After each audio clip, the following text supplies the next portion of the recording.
आज का आजाद सिपाही अखबार आपने पढ़ा क्या? पढ़ते रहिए अपना लोकप्रिय दैनिक अखबार आजाद सिपाही। नमस्कार, आजाद सिपाही के प्राइम बुलेटिन में आपका स्वागत है। मैं हूं राहुल सिंह। आज की प्राइम की प्रमुख खबर कुछ इस प्रकार है। राजेंद्र सिंह के बड़े बेटे कुमार जयमंगल होंगे बेरमो सीट से कांग्रेस प्रत्याशी, सोनिया गांधी ने लगाई मुहर। दूसरी खबर, दुमका से झामुमो प्रत्याशी बसंत सोरेन ने कहा, झामुमो में व्यक्ति नहीं पार्टी सर्वोपरि। तीसरी खबर, मुखिया ने थाना में घुसकर दरोगा को जमकर पीटा। चौथी खबर, चाईबासा कोषागार मामले में लालू यादव को मिली जमानत पर अभी रहेंगे जेल में। पांचवी खबर, रिम्स में संक्रमित महिला की मौत के मामले में सीएम ने दिया सख्त कार्रवाई का आदेश, पानी के लिए तड़प तड़प कर जान गई थी महिला की।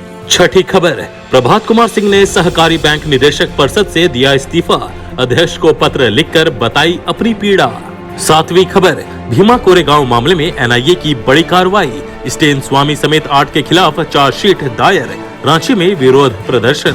आइए अब सुनते हैं खबर विस्तार से।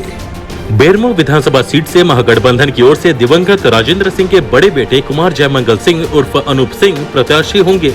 शुक्रवार को अनूप सिंह के नाम पर सोनिया गांधी ने मुहर लगा दी है। बता दें कि राजेंद्र सिंह के निधन के बाद बेरमो विधानसभा सीट खाली हुई थी। शुक्रवार को ही उपचुनाव की अधिसूचना जारी कर दी गई है। अनूप सिंह पिछले 20 सालों से राजनीति में सक्रिय हैं। वह प्रदेश युवा कांग्रेस के अध्यक्ष भी रह चुके हैं। वह अब पिता की विरासत को संभालेंगे। बोकारो कांग्रेस जिला अध्यक्ष ने प्रमुखता के साथ उनके नाम की अनुशंसा प्रदेश कांग्रेस चुनाव समिति से की थी। शुक्रवार को केंद्रीय चुनाव समिति की सहमति के बाद कांग्रेस के राष्ट्रीय अध्यक्ष सोनिया गांधी ने झारखंड से 1 एवं उत्तर प्रदेश में हो रहे 5 विधानसभा क्षेत्रों में उपचुनाव के लिए उम्मीदवारों के नाम पर अपनी सहमति दी। कांग्रेस द्वारा इससे संबंधित अधिसूचना जारी कर दी गई है। अब नजर डालते हैं आज की दूसरी प्रमुख खबर पर। मुख्यमंत्री के छोटे भाई और दुमका विधानसभा सीट के झामुमो प्रत्याशी बसंत सोरेन ने कहा है कि झामुमो में व्यक्ति नहीं पार्टी सर्वोपरि है। यहाँ चेहरा मायने नहीं रखता है बल्कि पार्टी मायने रखती है। जनता जब भी चुनती है तो व्यक्ति विशेष को देखकर नहीं बल्कि पार्टी को चुनती है। झामुमो पर सबका भरोसा रहा है और आज भी है। जनता झामुमो को ही वोट देने पर विश्वास करती है, न कि चेहरा देखकर। दुमका स्थित अपने खिजूरिया आवास में शिकारीपाड़ा विधानसभा क्षेत्र से चुनाव लड़ चुके राजेश मुर्मू को पार्टी में शामिल कराने के बाद शुक्रवार को बसंत सोरेन पत्रकारों से बातचीत कर रहे थे। बसंत सोरेन ने कहा कि आगामी 12 अक्टूबर को वह दुमका विधानसभा सीट से नामांकन दाखिल करेंगे। कहा कि भाजपा यहां जितनी ताकत लगा ले, जनता 2019 के चुनाव परिणाम को ही इस बार भी दोहराएगी। जनता हमारे साथ है। अब नजर डालते हैं आज की तीसरी प्रमुख खबर पर। गुरुवार देर रात शिवलीबाड़ी दक्षिण पंचायत के मुखिया संतोष साहू ने थाना में घुसकर दबंगई दिखाई। उसने कुमार धुबी पुलिस की ऐसी तैसी कर दी। ओपी प्रभारी पुरुषोत्तम कुमार की मौजूदगी में एएसआई संजय शर्मा के साथ पहले तो गाली गलौज की, इसके बाद एएसआई की जमकर पिटाई कर दी। दरोगा को उसने जमीन पर पटक कर पीटा। हाथापाई और मारपीट होता देख परिसर में उपस्थित सभी जवान दौड़कर एएसआई को छुड़ाने आए, लेकिन मुखिया के तेवर देख वह सहम गए। बाद में पुलिस जवानों ने भी थोड़ी सख्ती दिखाई और धक्का मुक्की कर एएसआई को मुखिया के चंगुल से छुड़ाया, परंतु मुखिया का आवेश कम होने का नाम नहीं ले रहा था। तब पुलिस द्वारा घटना की सूचना मुखिया की पत्नी को दी गई। तब मुखिया की पत्नी ओपी पहुंची और किसी तरह ओपी से अपने पति को बाहर ले गई। पुलिस कर्मियों का आरोप है कि मुखिया ने शराब पी रखी थी। बताया जाता है कि पत्रकार संतोष साहू उर्फ पिंटू ने मुखिया के खिलाफ गाली गलौज किए जाने की शिकायत थाने में की थी। उसकी शिकायत पर पूछताछ के लिए एएसआई ने मुखिया को फोन लगाया। तब विफरे मुखिया थाना पहुंचे और उसकी पिटाई कर दी।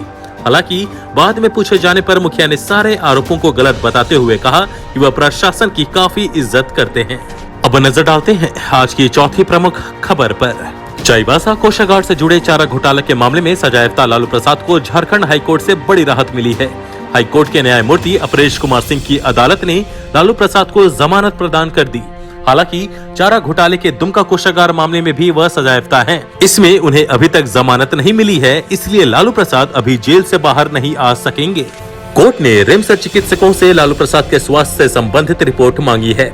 लालू रिम्स अस्पताल या बंगलों में किन किन लोगों से मिल रहे हैं, कितने विजिटर लालू से मिलने आते हैं, इसके संबंध में आईजी प्रिजन और बिरसा मुंडा जेल अधीक्षक से रिपोर्ट मांगी है। मामले की सुनवाई 6 नवंबर को फिर होगी। लालू यादव को चाईबासा कोषागार मामले में आधी सजा काट लेने के कारण जमानत मिली है। मामले की सुनवाई के दौरान प्रार्थी की ओर से बताया गया है कि लालू प्रसाद इस मामले में आधी सजा काट चुके हैं, इसलिए उन्हें जमानत दी जाए। अब नजर डालते हैं आज की 5वीं प्रमुख खबर पर। मुख्यमंत्री हेमंत सोरेन ने रिम्स के कोविड वार्ड में कोरोना संक्रमित महिला की मौत को गंभीरता से लिया है। मुख्यमंत्री ने स्वास्थ्य मंत्री को उक्त मामले की जांच कर दोषियों पर सख्त कार्रवाई करने का अनुरोध किया है। साथ ही रिम्स प्रबंधन को मामले में कार्रवाई कर सूचित करने का निर्देश दिया है। मुख्यमंत्री को बताया गया है कि रांची के पिठोरिया स्थित हिस्सा पीड़ी गांव निवासी एक महिला के पेट में तेज दर्द की शिकायत के बाद रिम्स में भर्ती कराया गया। जांच के क्रम में वह कोरोना संक्रमित पाई गई और उसे कोविड वार्ड में भर्ती किया गया, जहां उसकी मौत हो गई। इस संबंध में मीडिया में खबर आई कि महिला प्यासी थी और पानी के लिए तड़प रही थी। फिर उसने अपने पति को फोन किया। पति पानी की बोतल लेकर पहुंचा, लेकिन उसे अंदर जाने नहीं दिया गया। तब उसने पानी की बोतल अंदर भेजी, जो महिला तक नहीं पहुंच सकी। अंततः पानी का इंतजार करते महिला की मौत हो गई। अब नजर डालते हैं आज की 6ठी प्रमुख खबर पर। झारखंड राज्य सहकारी बैंक लिमिटेड के निदेशक प्रभात कुमार सिंह ने निदेशक परिषद से इस्तीफा दे दिया है। शुक्रवार को उन्होंने बैंक के अध्यक्ष को अपना इस्तीफा भेज दिया। उन्होंने अपने इस्तीफा पत्र में कहा कि परिषद में रहते उनके कई सुझावों को दरकिनार कर बातों को अनसुना कर दिया गया, जिससे वह मर्माहत हैं और उनकी गरिमा को ठेस पहुंची है। उन्होंने कहा कि सबसे पहले कोरोना संक्रमण के दौर में 10 जुलाई को हुई परिषद की बैठक में उन्होंने मुख्यमंत्री राहत कोष में 5 लाख रुपए की आर्थिक मदद किए जाने का मामला उठाया था, जिससे परिषद ने सर्वसम्मति से मंजूरी प्रदान की थी, परंतु अब तक इस पर कोई कार्रवाई नहीं की गई। यह सर्वथा अनुचित है। इसके अलावा उनके कई प्रस्तावों को भी ठंडे बस्ते में डाल दिया गया। बैंक कर्मियों की कई जायज मांगों पर कोई कार्रवाई नहीं की गई। बैंक के गठन के 2 साल बाद भी इसके विकास को लेकर कुछ भी नहीं किया गया। अब तक एक भी आम सभा नहीं हुई।